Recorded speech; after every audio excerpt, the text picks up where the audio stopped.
एक मित्र ने पूछा है कि विपश्यना के समय ऐसा लगता है कि जैसे पीछे बैकग्राउंड में बहुत सारे विचार चल रहे होते हैं। ऐसे में कैसे इस बात का पता लगाया जाए कि हमारी विपश्यना कैसी चल रही है और विपश्यना में हमें क्या फ़ायदा हो रहा है, और विपश्यना करते करते इस तरह के विचारों से जो पीछे बैकग्राउंड में चल रहे हैं उनसे कैसे मुक्त होया जा सकता है। और एक दूसरा प्रश्न है कि आनापान, सती योग और विपश्यना में क्या फर्क है। तो पहले बात करते हैं कि आनापान और विपश्यना में क्या फर्क है। विपश्यना की साधना करने से पहले आनापान सती योग का अभ्यास करना होता है। आनापान और विपश्यना दोनों अलग अलग चीजें हैं, लेकिन दोनों एक दूसरे से जुड़ी हुई हैं। आनापान के बिना विपश्यना नहीं हो पाएगा। क्यों? क्योंकि आनापान में हम एकाग्रता की साधना करते हैं। आनापान में हम अपने ऑब्जर्वर को, अपने मन को बहुत ही शार्प, तीक्ष्ण, तेज और एकाग्र करते हैं, स्थिर करते हैं। आनापान मन को स्थिर करने की साधना है, ऐसा हम कह सकते हैं। और आनापान के बिना विपश्यना नहीं हो पाएगी, क्योंकि जब मन स्थिर ही नहीं होगा, जब मन एकाग्र ही नहीं होगा, तो फिर आनापान, तो फिर विपश्यना साधना कैसे की जा सकती है। तो इसलिए विपश्यना साधना से पहले आनापान सती योग का अभ्यास करना होता है। यानी हम ऐसा कह सकते हैं कि विपश्यना साधना एक रेल का डिब्बा है और आनापान रेल का इंजन है। तो अगर रेल का इंजन ही हमारे पास न हो तो फिर हम रेल के डिब्बे को कैसे चला पाएंगे, रेल के डिब्बे को गंतव्य स्थान पर कैसे पहुंचा पाएंगे। इसलिए हमें इंजन चाहिए। आनापान इंजन का काम करता है।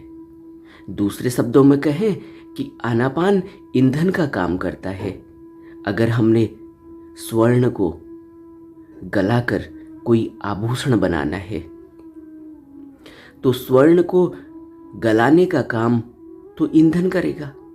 जब तक सर्राफ के पास कोई आग का साधन न हो, कोई ईंधन का साधन न हो, कोई उस स्वर्ण को गलाने का साधन न हो, तब तक स्वर्ण से आभूषण नहीं बन सकते। अब आप समझ रहे हैं कि बिना आभूषण के स्वर्ण की क्या मान्यता है, स्वर्ण की क्या विशेषता है। स्वर्ण की विशेषता है क्योंकि आभूषण उससे बनाए जाते हैं और उन आभूषणों का इस्तेमाल करके हम सौंदर्यता को प्रकट करते हैं। लेकिन स्वर्ण और आभूषण के बीच में अगर ईंधन न हो, अगर उस स्वर्ण को गलाने का, तपाने का और उसको आभूषण तक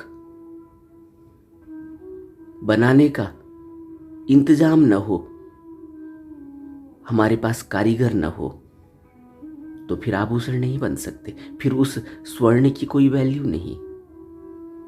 उसकी वैल्यू फिर घर के अंदर बक्से में तो हो सकती है, या बैंक में लॉकर में हो सकती है भला, लेकिन उससे सौंदर्यता प्रकट नहीं की जा सकती।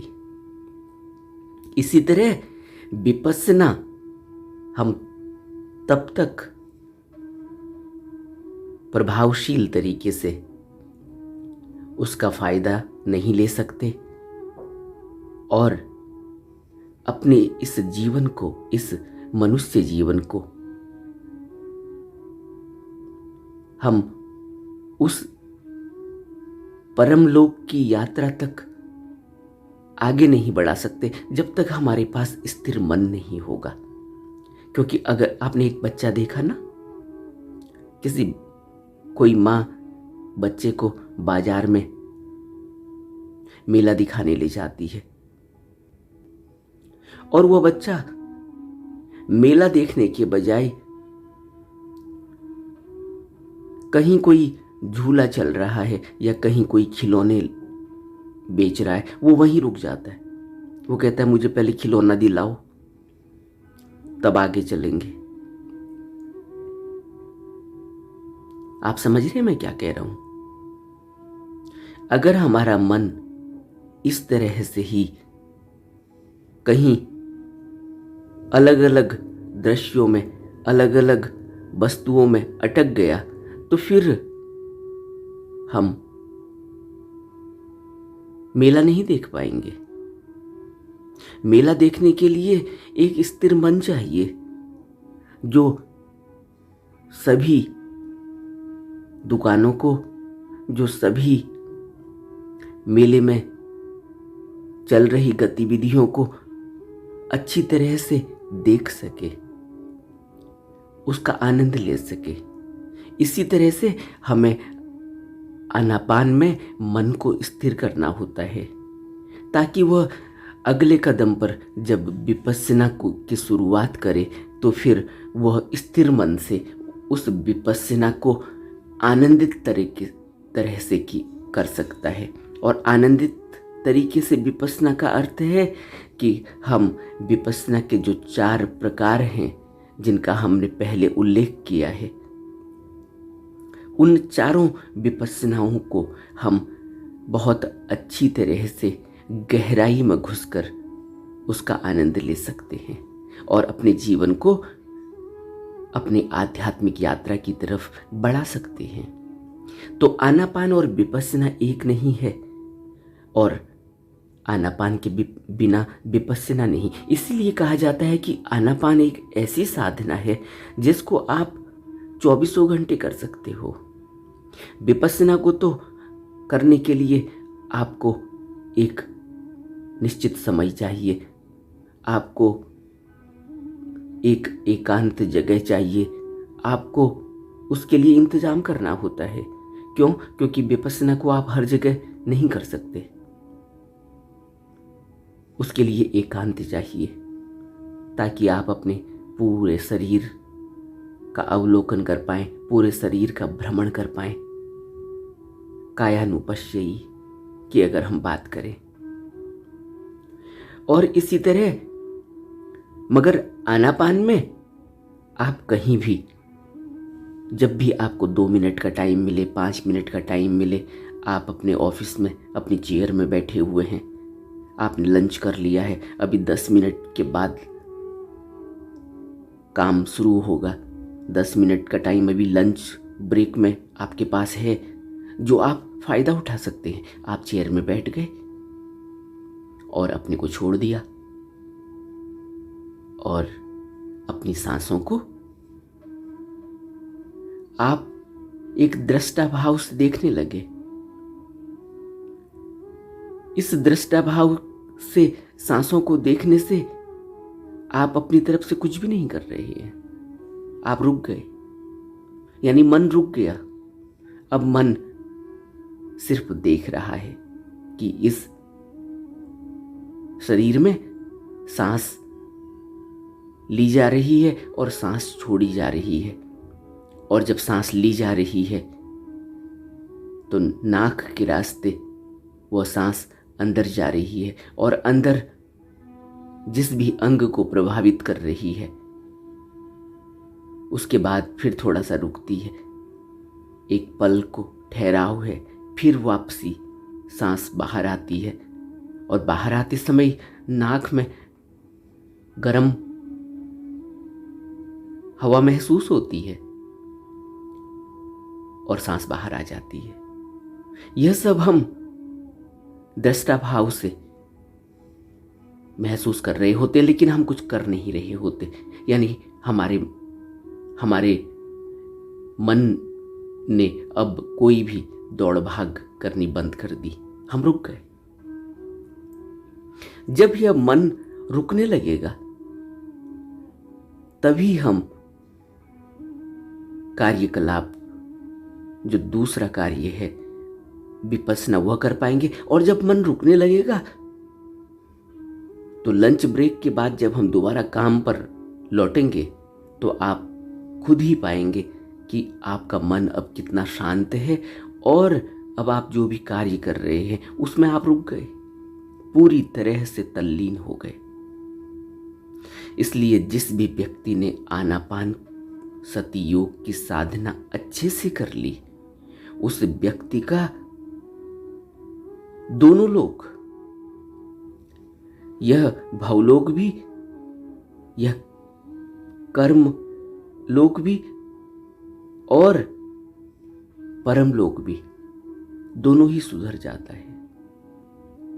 इस लोक में जो भी वह काम करता है, जो भी उसके दिनचर्या है, जो भी वह अपने घर में काम करता है, जो भी वह अपने जीवन यापन के लिए काम करता है, उसमें भी वो बहुत तीक्ष्ण और बहुत शार्प होता है। उसका आईक्यू बहुत शार्प हो जाता है। अब बात करते हैं जो पहला प्रश्न था कि विपश्यना करते समय पीछे से बैकग्राउंड में बहुत सारे विचार उठते रहते हैं, जिनकी वजह से विपश्यना में बाधा आती है। अब इस बात को अच्छे से समझते हैं, क्योंकि हमने दूसरे प्रश्न को अच्छी तरह से समझा है कि आनापान जब अच्छी तरह से साध लिया जाएगा, अच्छी तरह से हम उसमें महारत हासिल कर लेंगे, तो फिर विपश्यना करने में आसानी होगी। अगर हमारा आनापान सति योग अभी मजबूत नहीं है, अभी हमारा मन रुका नहीं है, अभी हमारे मन में स्थिरता नहीं है। देखो, मन तो रुकने में जन्मों जन्मों की यात्रा है, लेकिन मन का ठहराव जितना भी हो पाएगा उसी अनुपात में विपश्यना में हमें सहायता मिलेगी। इसलिए आपको एक घटना सुनाता हूं कि कैसे मन का ठहराव नहीं होने की वजह से किस तरह से शरीर पर प्रभाव पड़ता है। अभी कुछ ही दिनों पहले किसी स्पिरिचुअल मीटिंग में मुझे बाहर जाना पड़ा, दिल्ली से बाहर। तो एक मेरे मित्र हैं, उन्होंने कहा कि मैं भी आपके साथ चलूंगा और मैं आपको गाड़ी से ले जाऊंगा। तो मैंने उनसे कहा कि भाई, गाड़ी से तो मैं सिर्फ एक ही कंडीशन पर आपके साथ चल सकता हूं, क्योंकि मैं उनसे अच्छी तरह से फैमिलियर हूं और उनके साथ कई बार मैंने उनकी गाड़ी से यात्रा की है। तो वह हाईवे में गाड़ी चलाते चलाते अपना मोबाइल देखने लगते हैं। तो इसलिए मैंने उनसे कहा कि सिर्फ एक कंडीशन है, मैं आपके साथ 8 घंटे की यात्रा करूंगा हाईवे की, और अगर मैं प्लेन से जाऊं तो मुझे मुश्किल से 45 मिनट 50 मिनट लगेंगे, लेकिन मैं आपके साथ चलने को तैयार हूं। कंडीशन यह है कि आप अपने मोबाइल का इस्तेमाल नहीं करेंगे गाड़ी चलाने के दौरान। उन्होंने कहा बिल्कुल, इसमें कौन सी बड़ी बात है। मैं उनके साथ उनके बगल में गाड़ी में बैठ गया। अब वो गाड़ी चलाने लगे। गाड़ी हाईवे में चल रही है और बार बार मैं नोटिस कर रहा हूं कि उनका बायां हाथ जिससे वह अपनी गाड़ी के गियर बदल रहे हैं, कई बार स्टीयरिंग से उनका बायां हाथ उठकर जहां उन्होंने मोबाइल रखा हुआ है, डैशबोर्ड में जिस भी बॉक्स में उन्होंने मोबाइल रखा हुआ है, वहां पहुंच जाता है और फिर वो अपने हाथ को खींच लेते हैं। और यह घटना हमने कम से कम 7 घंटे लिए एक स्थान से दूसरे स्थान में पहुंचने पर। हमें पंजाब जाना था। दिल्ली से पंजाब पहुंचने में हमें 7 घंटे लगे। इस 7 घंटे के दौरान में रास्ते में हमने कहीं चाय भी पी, कॉफी पी, लेकिन अगर उस चाय और कॉफी में उन्होंने अपने मोबाइल को देखा, सब कुछ किया, जो कुछ भी उन्हें करना होता था सब कुछ किया, लेकिन जब वो गाड़ी चला रहे हैं, उनकी स्टीयरिंग से उस बॉक्स तक जहां उनका मोबाइल रखा हुआ है, उसमें उन्होंने कई बार, उन्हें पता भी नहीं चला कि उनका हाथ कब स्टीयरिंग से उठा है, बायां हाथ, और कब जो है वो डैशबोर्ड तक जाता है, उस बॉक्स तक जाता है। लेकिन फिर उन्हें एकदम से ख्याल आता है, अरे मोबाइल तो हाथ में लेना ही नहीं है। मैं आपसे क्या कहना चाह रहा हूं? मन जब हमारा ट्रेंड नहीं होता है, जब हमारा मन आनापान में बहुत ज्यादा अभ्यस्त नहीं होता, स्थिर नहीं होता, हमारे मन की साधना कमजोर होती है। हमारा शरीर कब काम करने लग जाता है मन के अनुसार, हमें पता ही नहीं चलता। यह मन की आदत है कि वह शरीर को किस तरह से नचाता है, और शरीर एक आदत के बाद मन से किस तरह से, कितनी फ्रीक्वेंसी में सिग्नल लेता है, और वह आदतन वह काम शुरू हो जाता है। अब यह व्यक्ति गाड़ी चलाने के दौरान में मोबाइल देखता है, यह इसकी आदत है और यह इसका रोज का काम है। उस आदतन की वजह से आप देख रहे हैं कि उसके माइंड से कब फ्रीक्वेंसी उसके शरीर में, उसके अंगों में पहुंच रही है, कब वह अंग एक्टिव हो जाता है, वो आदतन हो चुका है। अब मैं आपको यह समझाने की कोशिश कर रहा हूं इस उदाहरण से कि अगर हमारा मन स्थिर नहीं होगा, अगर हमारी अवेयरनेस, अभी हमारी होश की जागृति अगर बड़ी नहीं होगी, तो फिर हमें पता भी नहीं चलेगा कि विपस्सना के दौरान में हमारा मन कितना एक्टिव है। इसलिए मैंने उन मित्र को मैसेज में लिखा था कि यह अच्छी बात है कि आप इसको नोटिस कर पा रहे हो। क्यों मैंने यह लिखा था कि यह अच्छी बात है? इससे यह पता चलता है कि आपकी साधना अच्छी चल रही है। क्योंकि इस व्यक्ति को आप अगर देखें, इस उदाहरण में अगर मैंने इस व्यक्ति को यह कंडीशन नहीं रखी होती कि मैं आपके साथ चलूंगा, 8 घंटे की यात्रा में आपके साथ रहूंगा, कंडीशन यह है कि आप मोबाइल का इस्तेमाल नहीं करेंगे, वो माइंड में बैठ गया। यह बात उसके माइंड में घर कर गई। अब जैसे ही वो गाड़ी में गियर डालता है, आगे देखता है कि रोड साफ है, तुरंत उसका ध्यान जाता है कि मोबाइल देख लूं।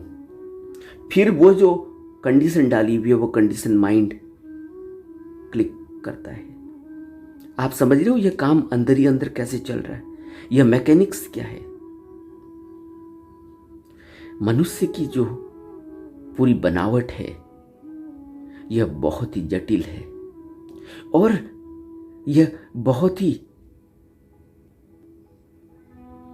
आनंदित कर देने वाली है। मैं कहता हूं कि जिसको आज एआई कहते हैं, आर्टिफिशियल इंटेलिजेंस। वह हालांकि मनुष्य ने ही उसका आविष्कार किया है, मशीन के द्वारा वह यूज होने लगी है, लेकिन मशीन सारी फेल है इस इंटेलिजेंस के सामने जो नेचर ने हमें दिया है। हम कभी भी आर्टिफिशियल क्या कर पाएगा? यह नेचर ने दिया है, और यह नेचर ने हमें खुद अपने जैसा बना के दिया है, जैसा नेचर है। और नेचर कैसा है? वो भगवान कैसा है? बुद्ध में वह प्रक्षेपित हुआ। बुद्ध में और सभी बुद्ध पुरुषों में हमने उस इंटेलिजेंस को फलित होते हुए देखा है, पल्लवित पुष्पित होते हुए देखा है ना? तो सोचो, और हम कहां कितने नीचे चले गए हैं, इस उदाहरण से आप अंदाजा लगाइए। और हम अभी कितना स्ट्रगल कर रहे हैं, जो इन मित्र का प्रश्न है। लेकिन मैंने उनसे कहा, लिखा था उनकी मैसेज में कि इससे यह पता चलता है कि उनकी साधना की उन्नति हो रही है, प्रोग्रेस हो रही है। क्यों लिखा था? क्या इससे पहले कभी किसी मनुष्य को यह अंदाजा हुआ कि उसका जीवन कैसे चल रहा है? पशुवत जीवन चलता रहता है। जिस तरह से पशु जहां बंधा हुआ होता है, वहां से जैसे ही छूटता है तो उसको पता है कि उसका रास्ता क्या है, किस रास्ते से उसको जंगल की तरफ जाना है, किस रास्ते से उसको पोखर की तरफ जाना है जहां उसे पानी मिलेगा। स्वतः ही चलने लगता है। और हम भी यही जीवन जी रहे थे अब तक, जब तक हमें यह पता ही नहीं था कि विपस्सना क्या होती है, ध्यान क्या होता है, आनापान क्या होता है। और आज हम कहाँ हैं? यह ब्लेसिंग है। दुनिया में अरबों लोग हैं, कितने लोग ध्यान साधना से जुड़े हैं? आप समझ रहे हैं कि आप एक ब्लेस्ड सोल हो? क्या आप समझ रहे हैं कि आपके ऊपर कितनी कृपा हुई है भगवान की? क्या आप समझ रहे हैं कि आपकी न जाने पिछले कितने जन्मों की यात्रा का परिणाम है कि आप इस राह पर चल पड़े हैं? यह एक दिन में या एक जन्म में नहीं होने वाला।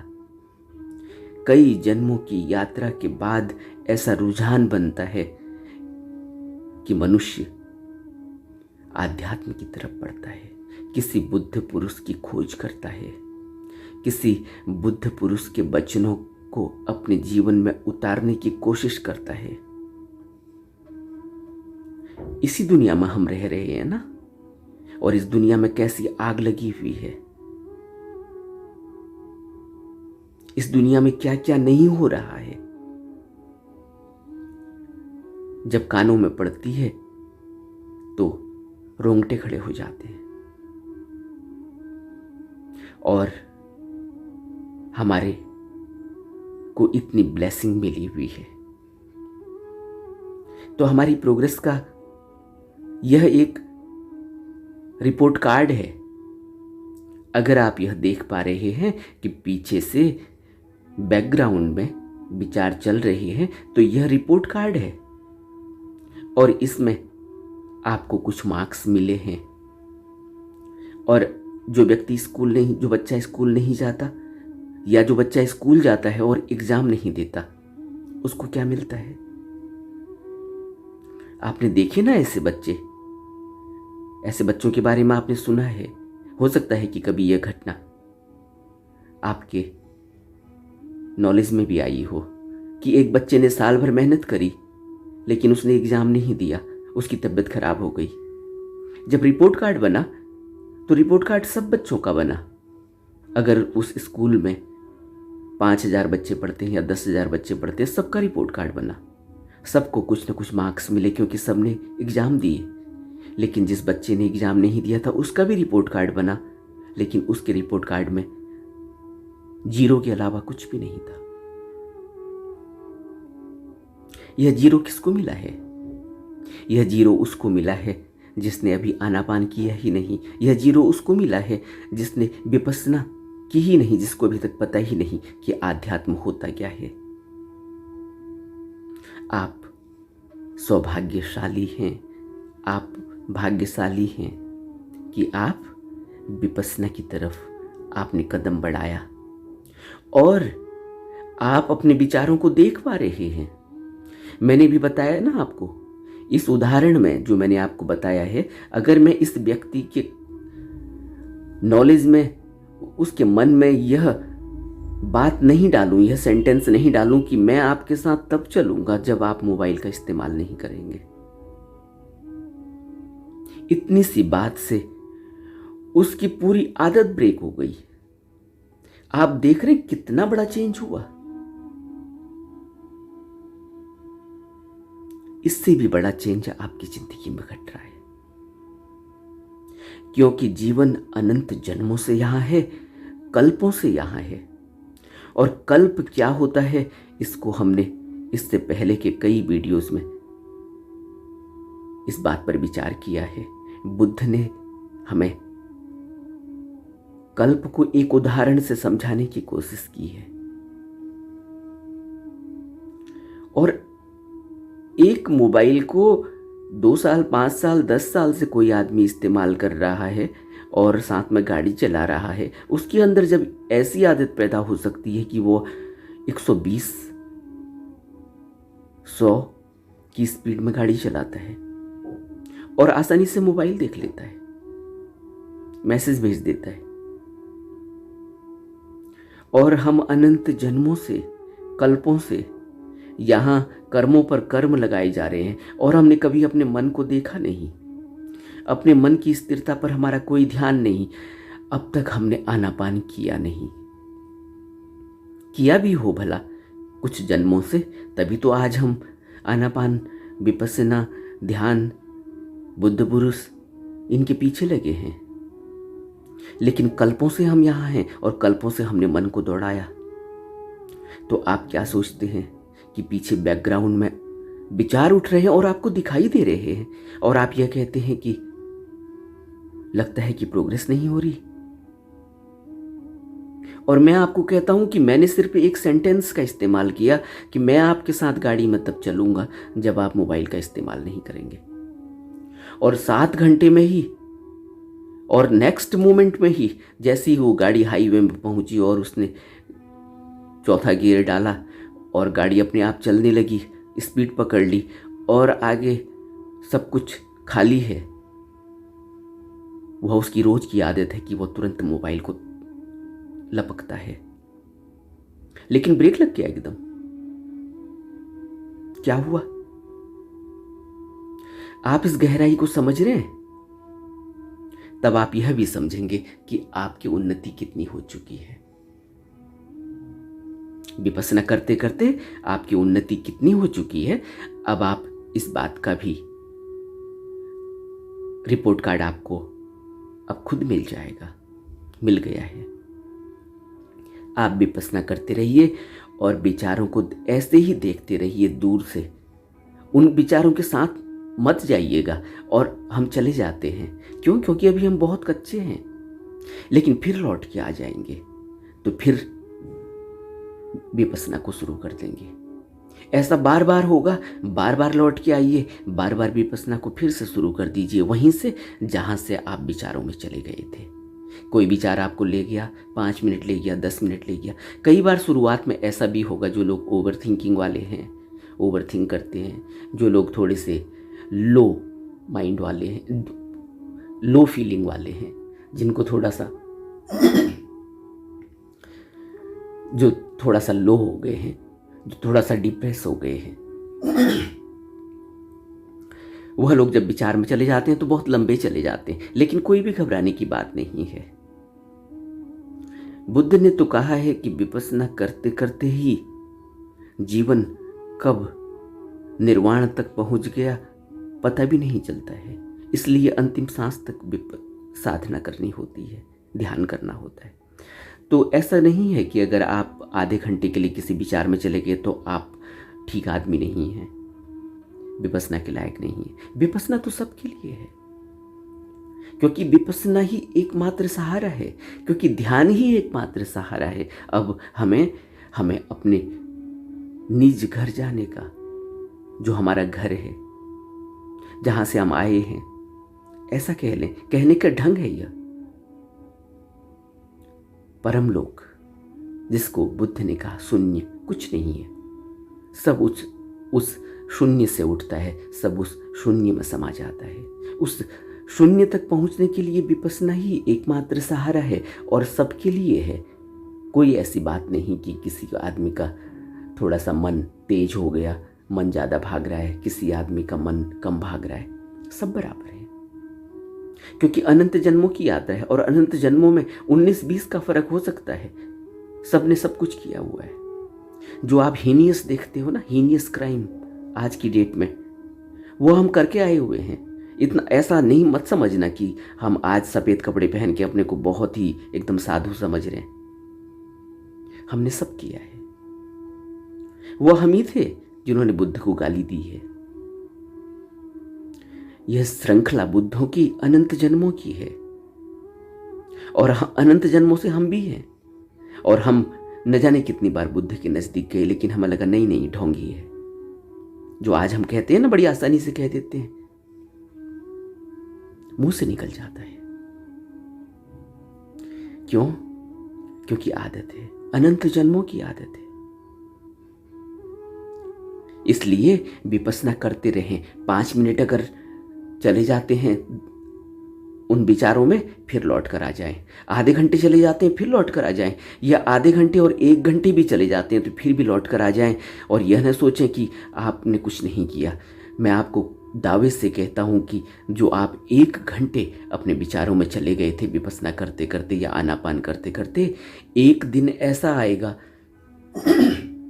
यह 1 घंटा कम होते होते होते होते होते होते 5 मिनट, 2 मिनट, 1 मिनट तक आ जाएगा, फिर सेकंडों तक आ जाएगा। और तब आप देखेंगे कि आप क्या थे और अब आप क्या हैं। करते रहिए और कोशिश यही करनी है कि अपने माइंड को ऑटो सजेशन देना है। मैंने आपको यह उदाहरण क्यों दिया था, गाड़ी वाला और मोबाइल वाला, ऑटो सजेशन। मैंने उस व्यक्ति से कहा था कि मैं आपकी गाड़ी में सिर्फ एक कंडीशन पर बैठूंगा कि आप मोबाइल को नहीं छुएंगे। उसने उस ऑटो सजेशन को अपने माइंड में डाल दिया, माइंड को दे दिया। अब जैसे ही मोबाइल तक हाथ जाता है तुरंत ऑटो सजेशन काम करता है। इसलिए ऑटो सजेशन आज एक बहुत बड़ी थेरेपी हो चुकी है।